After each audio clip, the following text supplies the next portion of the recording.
السلام عليكم ومرحبا بكم مع وصفة جديدة وفيديو جديد. اليوم ان شاء الله نحضر معكم كراتان بلي كريب. كيجيو لذاذ بواحد الحشوة اللي كتجي معلكة ولذيذة. نتمنى ان شاء الله انكم تجربوا الوصفة وتعجبكم. الى عجبتكم ما تنسونيش من اللايكات ديالكم، وبالنسبة اللي كيشاهدوا القناة اول مرة وعجبهم المحتوى فكنقول لكم مرحبا بكم بالاشتراك في القناة. ما نطولش عليكم، خليكم على الوصفة والمقادير وطريقة التحضير. فرجة ممتعة.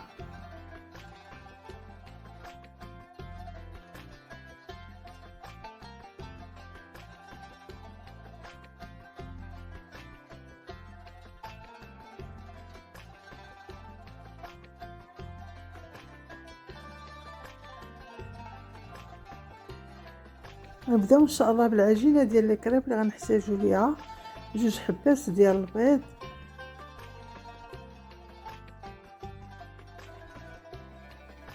غنحتاجو كذلك نص معلقه صغيره ديال الملحه، معلقه صغيره ديال السكر حبيبات او السنيده، وغنحتاجو 2 معالق كبار ديال الزيت النباتيه. كنخلطو مزيان حتى كينسجموا لينا العناصر، وكنضيفو معلقه صغيره عامره ديال الزعتر، وكنحركو مزيان، وغنضيف كاس ديال الماء. كنعبرو دائما بالكاس ديال العنبه كما كتشاهدوا، وغنضيفو نص كاس اخر ديال الماء،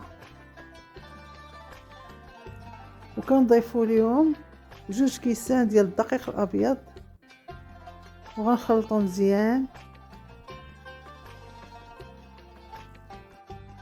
فبان ليا بان الخليط ثقيل، وزدت نص كاس ديال الماء في المجموع 2 كيسان ديال الماء 2 كيسان ديال الدقيق. وكيبقى كذلك على حسب الدقيق، اذا كان كيشرب فغادي تضيفوا الماء حتى كتحصلوا على واحد الخليط بحال ديال البغرير كما كتشاهدوا اخواتي.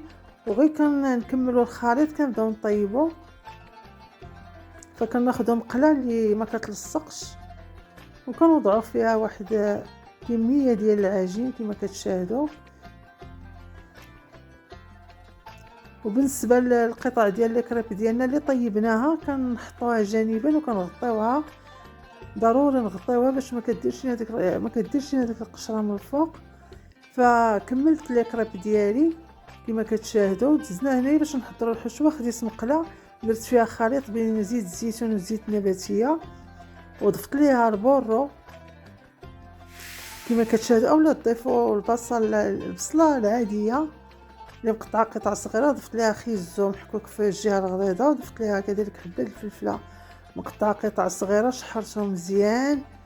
وضفت هنايا اخواتي 400 غرام ديال اللادند، اولا تضيفوا صدر ديال الدجاج اللي مقطع قطع صغيره، كنشحرو مزيان. ضفت هنايا معلقه صغيره ديال الثوم بودره، وضفت القليل من الملح، وضفت كذلك الفلفل الاسود او الابزار، وكنضيفوا الاعشاب المنسمه.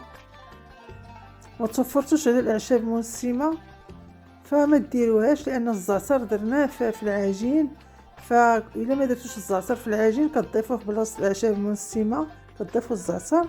وضفت القليل من البابريكا او التحميره، وضفت كذلك القليل من السودانيه او الهريسه على حسب الذوق، فكنشحرو مزيان. وضفت صلصه الطماطم كما شاهدتوا.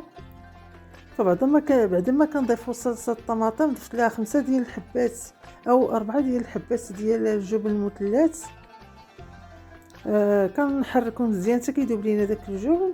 وضفت هنا اخواتي كريمه الطهي اللي سبق ليا وتكلمت لكم عليها في واحد الفيديو سابق. فيعني كريمه اقتصاديه ولذيذه، كتجي يعني بديل ديال لاصوص بيشاميل. فطبت هي الحشوه، خديت داك المول ديال الزاج كما شاهدتوا، ودرت فيه واحد الكميه ديال لاكريم ووزعتها. وكناخذوا الكريب ديالنا دهنتهم بالجبن الكريمي ديال الجبن ديال الدهن، كندهنوهم كما كتشاهدوا. كنوضعوا واحد الكميه ديال الحشوه في الوسط، وكنلفوهم بحال الشكل ديال الطاكوس كما كتشاهدوا. وبالنسبه لهذه اخواتي فيعني درتها على شكل سيجار، وعمرت بها داك الفراغ اللي بقى ليا في الجنب. فاما ديرهم مربعين اولا ديرهم على شكل صيغار. فبعد ما كملت اخواتي كنوضعوا الكريمه من الفوق وكندهنوا لي كريب ديالنا كما كتشاهدوا.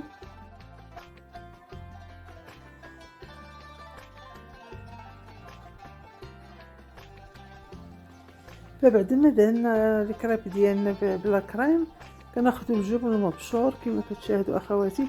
كتاخذوا اي نوع يعني كتوفروا عليه اي نوع وكنديروا على الوجه ديال الكريب ديالنا كما كتشاهدوا وغندخلوهم للفران حتى كياخذ داك الجبن كياخذ واحد اللون ذهبي.